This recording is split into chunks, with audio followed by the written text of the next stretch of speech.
யார் யாரோ வாழ்வீரே சிலுவையை கண்டீரோ, சிலுவைக்காய் பணி செய்ய வாரீரோ. கிறிஸ்துவுக்குள் பிரியமானவர்களே, மரணத்தை ஜெயித்து உயிரோடு எழுந்த ஆண்டவர் இயேசு கிறிஸ்துவின் நாமத்தினாலே எஸ்எம்பிஎம் என்ஜிபிஎம் மிஷனரி இயக்கத்தின் சார்பில் எழுந்து கட்டுவோம் வாருங்கள் என்ற நிகழ்வுக்கு உங்களை அன்போடு கூட வரவேற்கிறோம்.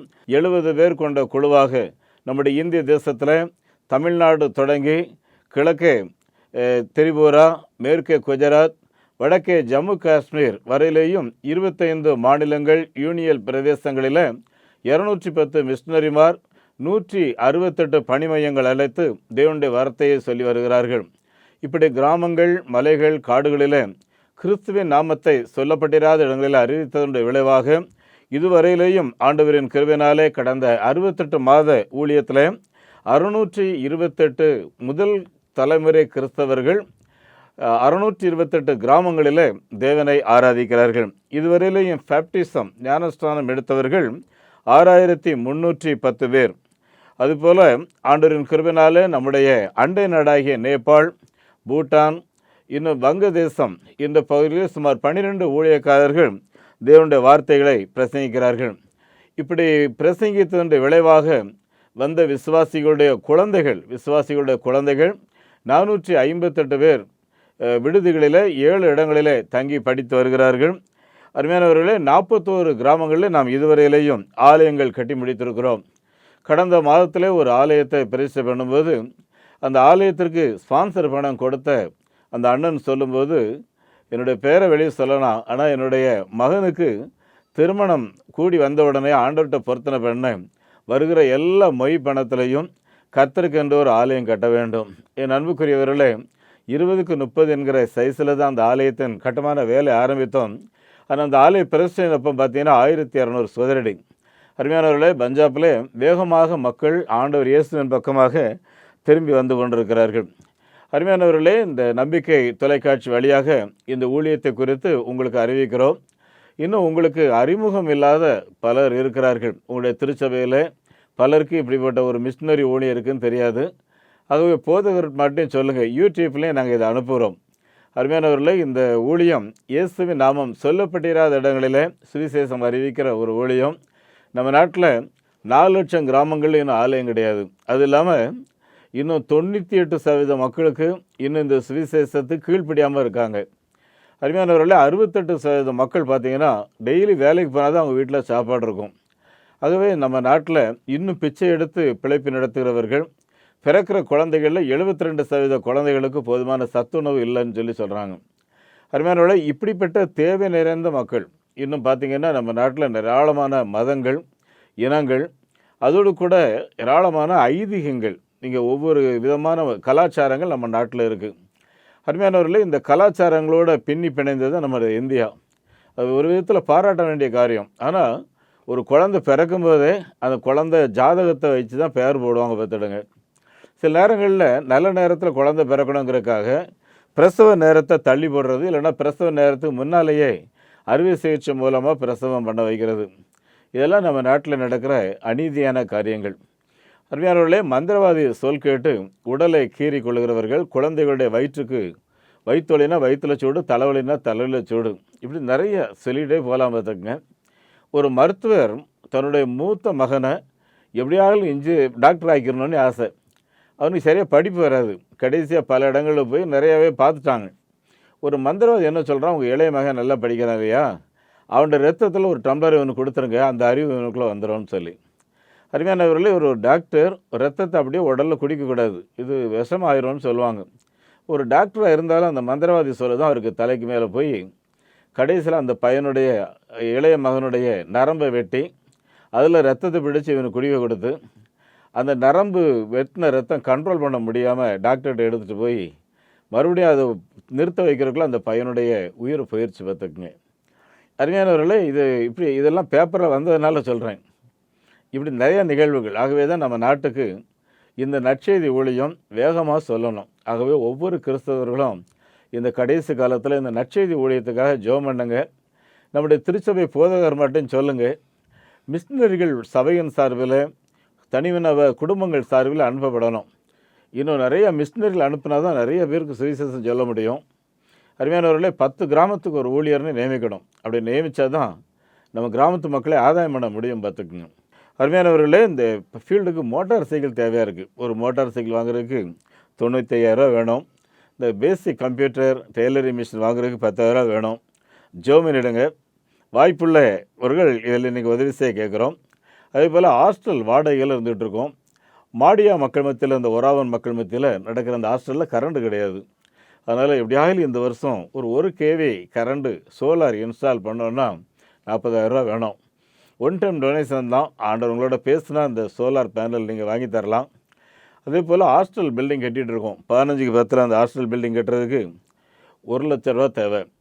ஆண்டவருடைய கிருபையினால் நீங்கள் கொடுத்தீங்கன்னா உங்கள் பேர் அந்த ஜீவ புஸ்தகத்தில் அந்த இடத்துல ஒரு கல்லில் எழுதி வச்சுருப்போம். டெய்லி அந்த பிள்ளைங்க ஜெபம் பண்ணுவாங்க.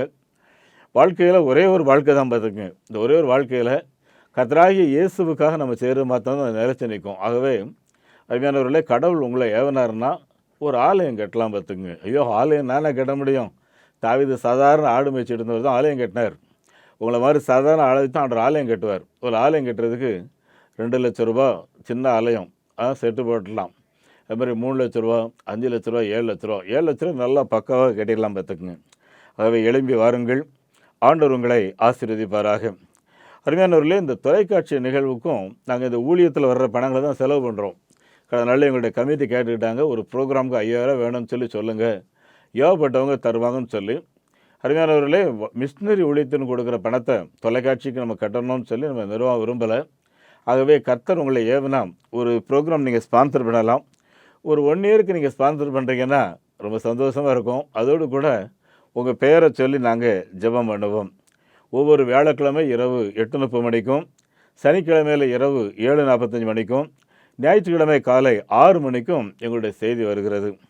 அருமையானவர்களே, இந்த ஊழியங்களை நீங்கள் அறிந்து இது மற்றவர்களையும் ஜெபிக்க ஊக்குவீங்கள். எங்களுடைய வங்கி எண்ணை குறித்து வைத்துக் கொள்ளுங்கள்.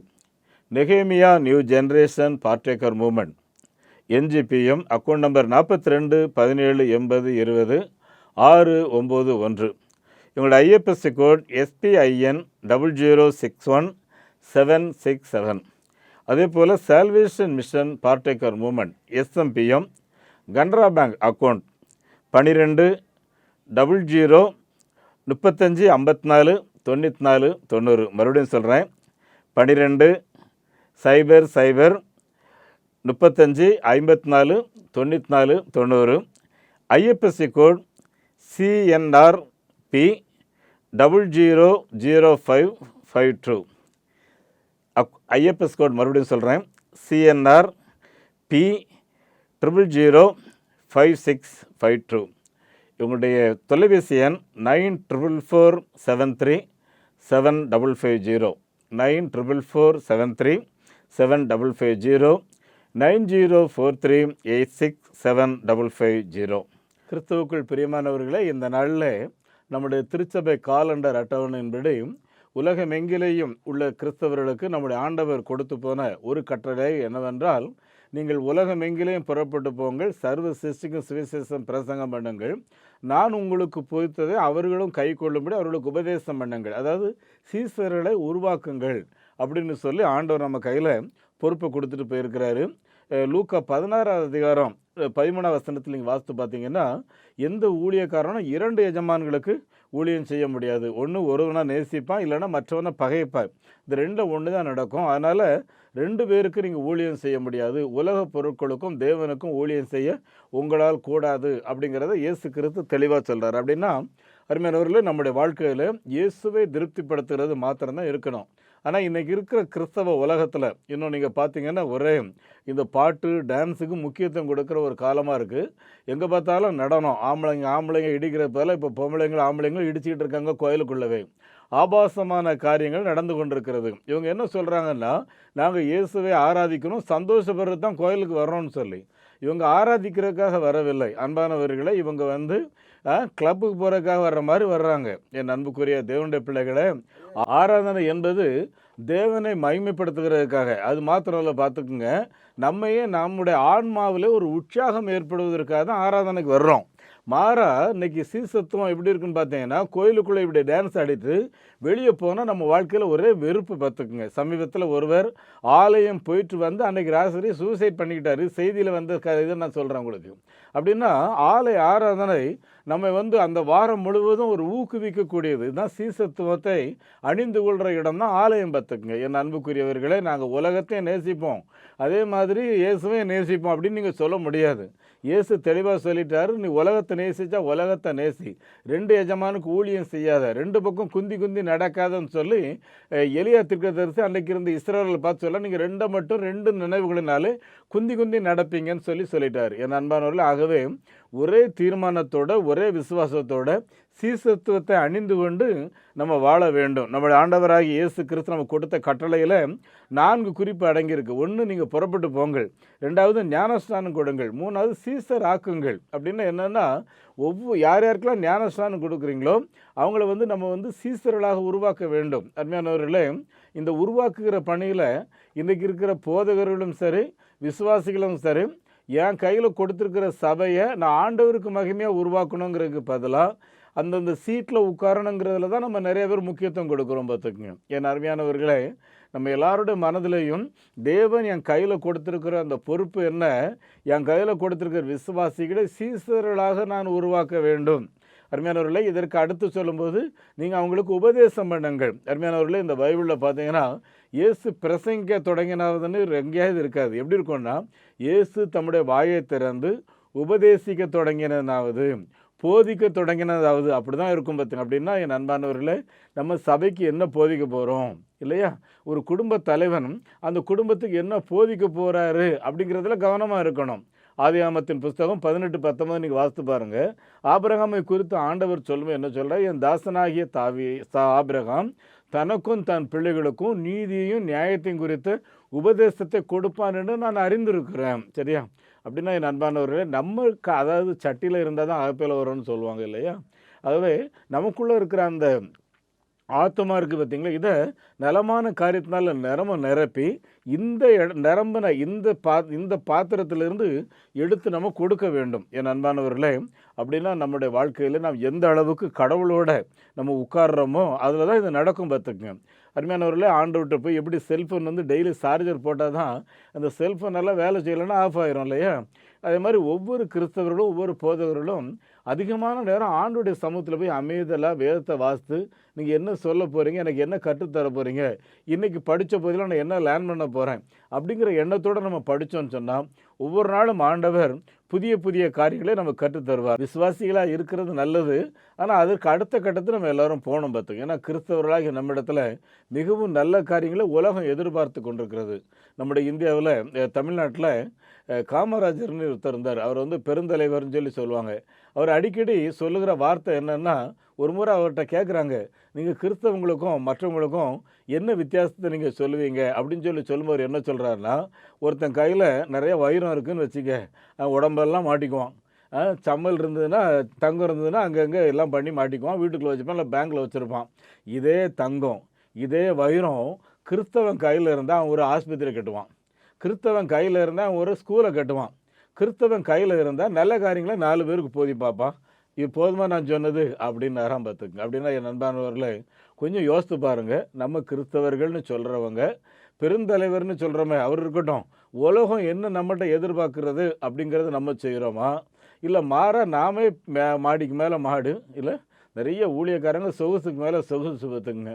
அருமையானவர்களே, மகாத்மா காந்தி நம்ம நாட்டில் இருந்தார் இல்லையா? சட்டப்பட மாட்டார். அவர்கிட்ட ஒரு முறை கேட்குறாங்க, ஒரு தடவை பிரிட்டிஷ் இந்த வட்டபேஜ மாநாடு போகிறாரு. போகும்போது எல்லாரும் சொல்கிறாங்க, நீங்கள் கோட் போட்டு போங்க, அவங்கள மதிக்க மாட்டான்னு. சரி, அப்போ என்ன சொல்கிறாரு, என் நாட்டில் இன்னும் சட்டம் போடாமல் எத்தனை பேர் இருக்கான், என் நாட்டில் ஒரு பெண்மணி ரோட்டில் நடந்து போக முடியாத நிலை இருக்குது, நான் எப்படிங்க சட்டம் போட முடியும்?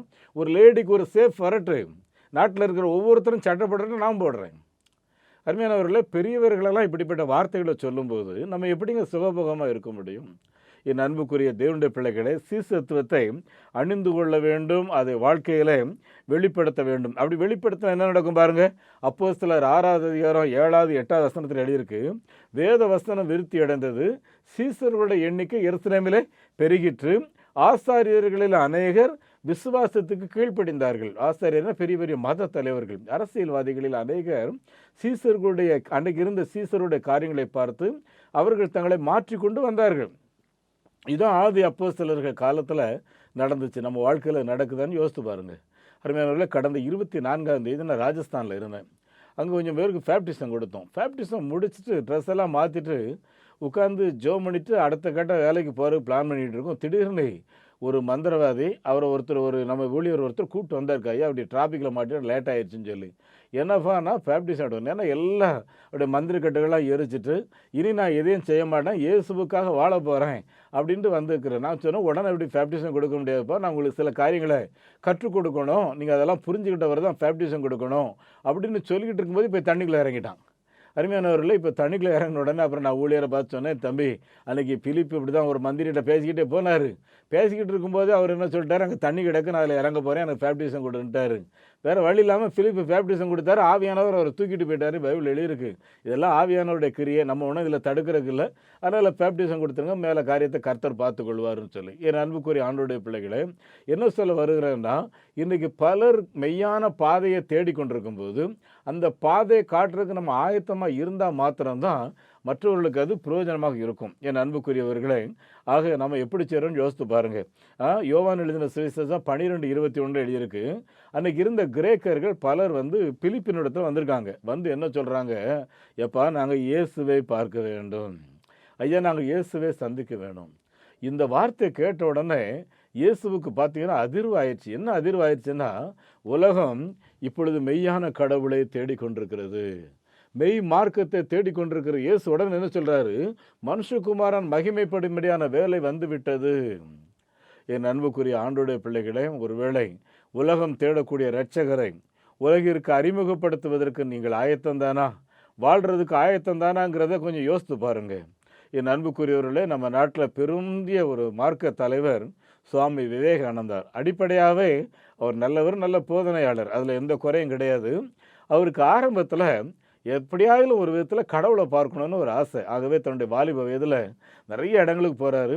கிறிஸ்தவ மிஷினரிகளையும் சந்திக்கிறார். சந்திக்கும்போது நான் கடவுளை பார்க்கணும், எனக்கு கடவுளை காட்டுங்கன்னு எல்லாரும் உடனே பைபிளில் இருந்து அந்த வசனத்தை வாசி, இதை வாசி, அப்படி இருந்தால் இப்படி இதை தான் சொல்கிறாங்க. கடைசியாக ராமகிருஷ்ணர் அப்படின்ற ஒரு பெரிய மடாதிபதியை சந்திக்கிறார். அவரை பார்த்தோன்னே அவர் என்ன சொன்னாரா, தம்பி நீ கடவுளை பார்க்கணுமா, என் கூட இரு, நீ கடவுளை பார்த்து கொள்ளலாம். என் அன்பானவர்களே, அந்த ராமகிருஷ்ணர் கூட இருந்த காலங்களில் அவருடைய ஒவ்வொரு ஆக்டிவிட்டீஸ்லேயும் இவர் நான் கடவுளை பார்த்தேன்னு சொல்கிறாரு பார்த்துக்குங்க. அப்படின்னா என் அன்பானவர்களே, கடவுள்னு சொல்கிறோம் இல்லையா, அவரை வாழ்ந்து காட்ட வேண்டிய நம்ம மேலே விழுந்த கடமை. சாது சுந்தர் சிங் என்பவர் ஒரு முறை ஒரு வீட்டுக்கு போய் கதவை தட்டுறாரு பார்த்துக்குங்க. அவர் கதவை தட்டுன்னு அவங்க அந்த பிள்ளை வீட்டில் ஓடிவாங்க அம்மாட்ட சொல்கிற, மம்மி ஜீசஸ் வந்திருக்காங்க. என்னது இயேசு நம்ம வீட்டுக்கு வந்திருக்காரா? உடனே ஓடி போய் அந்த அம்மா கதவை திறந்தா அங்கே சாது சுந்தர் நின்று, ஒழியா உங்களை பார்த்து என் மகா ஜீசஸ் வந்திருக்காங்கன்னு சொல்லிட்டா. உடனே அந்த சாது சுந்தர் சொன்னாரா, அம்மா உண்மைதாம்மா, என்னைக்கு நான் இயேசுவை என் இரட்சகரை ஏற்றுக்கொண்டோனோ அன்னைக்கே இயேசுவே என்னுடைய சாயல் உம்முடைய சாயலாக இந்த உலகிற்கு தெரிய வேண்டும். என் அன்புக்குரியவர்களே, நம்முடைய சாயல் எப்படி இந்த உலகத்துக்கு தெரியுதுங்கிறத யோசித்து பாருங்கள். அப்படி தெரியணும்னா அது ஒன்றும் எவ்வளோ ஈஸியான காரியம் கிடையாது. பார்த்துக்குங்க, சீசத்துவம்னா அதுக்கு விலை கரையம் கொடுக்கணும். நீங்கள் என்ன விலை கரையம் கொடுத்துருக்கீங்க அப்படின்னு யோசித்து பாருங்கள். அருமையானவர்களே, எகிப்தில் மிஷினரியாக வாழ்ந்த ஸ்டான்லி ஃபவர் என்பவர் சொல்லும்போது என்ன சொல்கிறாருன்னா, கிறிஸ்துவுக்கு மறுக்கிறதுக்கு என்கிட்ட ஒன்றுமே இல்லை, எல்லாத்தையும் ஹேண்ட் ஓவர் பண்ணிட்டேன் அப்படின்னு சொல்கிறாரு. பார்த்துக்குங்க, நம்மளால் அப்படி சொல்ல முடியுமான்னு யோசித்து பாருங்களேன். எல்லாத்தையும் அவர்கிட்ட ஹேண்ட் ஓவர் பண்ணியிருக்கோமா, இன்னும் பாதி வச்சுட்ருக்கோமான்னு சொல்லி யோசித்து பாருங்கள். என் நண்பர்களே, தன்னைத்தான் வெறுத்து அதே மாதிரி சிலுவையை சந்தோஷமாக எடுத்துக்கொண்டு அருமையானவர்களே, கிறிஸ்துவின் நாமத்தை தைரியமாக மகிமைப்படுத்துகிறவர்களாக வாழ வேண்டும். மார்க் 8:36 எழுதியிருக்கு, மனுஷன் உலகம் முழுவதையும் ஆதாயப்படுத்தி கொண்டாலும் தன் ஜீவனை நஷ்டப்படுத்தினால் அவளுக்கு என்ன லாபம்? அருமையானவர்களே, ஒரே ஒரு வாழ்க்கை தான் இல்லை. ஒரு குடியானவன் ஒரு அரசர்கிட்ட போய் கேட்குறான், ஐயா எனக்கு ஒரு கால்காணி நிலத்தை கொடுங்க, நான் ஏதாவது பிழைச்சி என் வாழ்க்கையை நடத்திக்கிறேன்னு சொல்லி. உடனே அந்த ராஜா சொன்னாராம், உன்னை மாதிரி கஞ்ச புத்தி எனக்கு கிடையாது, நாட்டில் நிறையா நிலம் இருக்குது, உனக்கு எவ்வளோ வேணால் எடுத்துக்க, நீ ஒன்று பண்ணு, இங்கேருந்து போ, இருட்டுறதுக்கு முன்னாடி இங்கே வந்துடணும், எங்கெல்லாம் நீ கால் வைக்கிறியோ அதெல்லாம் நீ விவசாயம் பண்ணிக்கோ, நல்லா வாழ்ந்துக்கோன்னு சொல்லி. அருமையானவர்களே, இவன் ஓடுறான் பார்த்துக்குங்க, ஓடுறான், சாப்பிட்றது கூட நேரம் இல்லை, தண்ணி குடிக்க நேரம் இல்லை, ஓடுறான். அதுக்குள்ளே இருட்டின மாதிரி ஆகிப்போச்சு. ஐயோ ராஜா இருட்டுறதுக்கு முன்னாடி வர சொன்னாரே, ஆமாம் சீக்கிரம் ராஜாவை சந்திக்கணும், எங்கெல்லாம் கால் வச்சது எல்லாமே எனக்குன்னு சொல்லிட்டாரு. ஓடி ஓடி வர்றான் பார்த்துக்குங்க. ராஜாவின் அரண்மனை வாசலில் வந்தவன் அப்படியே விழுந்துட்டான். உடனே ராஜாவுக்கு தகவல் போகுது, ராஜா நீ காலில் ஒருத்தன் வந்தானே அப்படி இப்படி சொன்னீங்களே, ஓடனா இப்போ வாசலில் விழுந்து கிடக்கான், என்னென்னு பாருங்கங்கிறாரு. போய் பார்த்தா செத்து கிடக்கான் பார்த்துக்குங்க. இதான் நம்ம எல்லாருடைய வாழ்க்கை. கால் காணி நிலந்தானு கேட்டேன், அது ஒரு ஏக்கர் இடமாவே எடுத்துக்கலாமே, ஏன்டா காலையிலேருந்து ராத்திரி வரைக்கும் ஓடுனேன்.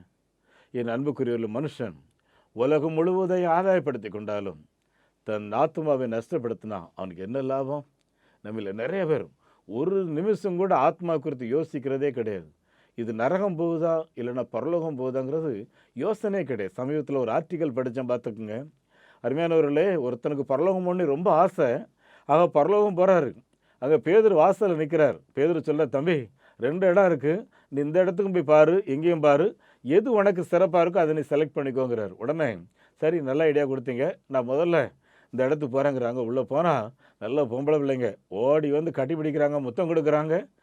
அப்படியே 6 பிள்ளைங்க சேர்ந்து கையை பிடிச்சி கூட்டு போய் ஒரு பெரிய சிங்காசனத்தில் உட்காந்து ஒரே நடனம், ஒரே கும்மாளம், எல்லாமே நல்லா இருக்குது, சந்தோஷமாக இருக்குது. மதுபானம் கொடுக்குறாங்க, ஒரே ஆட்டம் பாட்டமாக இருக்குது. வெளியே வர்றாரு, தம்பி அந்த இடத்த பார்த்துட்டிங்களா? பார்த்துட்டேன். இன்னொரு இடம் இருக்குது, அதையும் போய் பாருங்கள். உள்ளே போய் பார்க்குறாரு. அங்கே போனால் பிதாவாகிய தேவன் சிங்காசனத்தில் உட்கார்ந்துருக்கிறார், இயேசு கிறிஸ்து உட்கார்ந்துருக்கிறார், தூதர்கள் சீதர்கள் உட்கார்ந்துருக்காங்க. ஒரே மகிமைப்படுத்துகிற பாடல் கேட்குது. மேலே பெரிய அளவில் வானம் அழகாக தெரியுது, தரெல்லாம் தங்க பாலமாக இருக்குது, ரொம்ப நல்லா இருக்குது. ஆனால் அந்த அளவுக்கு இங்கே சந்தோஷமாக இல்லை. ஆக அதுதான் நல்லா இருக்குது. உடனே வெளியே வர, தம்பி 2யும் பார்த்துட்டிங்களா? ஓகே, இப்போ எங்கே போகிற தீர்மானம் எடுத்துருக்கீங்க? சார் 2மே நல்லா இருக்குது, ஆனால் இங்கே மாதிரி ஒரே ஆட்டம் பாட்டம் எங்கேயுமே கிடையாது. சரி தம்பி எங்கே போகிறீங்க? நான் இங்கேயே போகிறேன். அருமையானவர்களே, அந்த வாசலில் கால் வைக்கிறார் பார்த்துக்குங்க. அங்கே சாத்தான் ஓடி வந்து அவருடைய கால்களுக்கு விளங்க மாட்டுறான். இன்னொரு சாத்தான் கையில் விளங்க மாட்டுறான். கடை கடை கடான்னு இழுத்துட்டு போகிறாங்க. ஐயோ, கொஞ்ச நேரத்துக்கு முன்னாடி வந்தேன்னா எனக்கு இப்படிப்பட்ட வரவேற்பு கொடுத்தீங்களே, இப்போ ஏன் இப்படி என்னைய பண்ணிட்டீங்க? ஒன்று எப்படி ஆகிலும் எங்கள் பக்கம் இழுக்கிறதுக்காக நாங்கள் வஞ்சக திட்டம் போட்டோம், அதில் சிக்கிட்டேன். என் அன்பான தேவ பிள்ளையே, சாத்தானின் வஞ்சக வலையில் தயவு செய்து விழுந்துடாதீங்க, விழிப்போடு கூட இருங்க. அருமையானவர்களே, இயேசு கிறிஸ்துவுக்காக நான் வாழ்கிறதுக்கு தீர்மானிச்சிட்டோன்னா விலக்கரையும் என்னன்னு சொல்லி யோசித்து பாருங்கள். என் அன்பானவர்களே, ஆண்டவராகிய இயேசு கிறிஸ்து நமக்கு அவருடைய பிரசன்னத்தை தந்து நம்மை ஆசீர்வதிக்கிறது அவருடைய பண்பாக இருக்கிற பத்துக்குங்க. ஆகவே என் அன்பானவர்களே, இயேசு கிறிஸ்துடைய நற்செய்தியை அறிவிக்க சொல்லுகிற அந்த பிரசங்கிவார்களுக்கு ஆண்டவராக இயேசு சொல்கிறாரு, நீங்கள் போய் சமாதானத்தை சொல்லுங்கள், எந்த வீட்டுக்கு போனாலும் சமாதானம் அங்கே குடியிருக்கும்னு சொல்லுங்க அப்படிங்கிறாரு.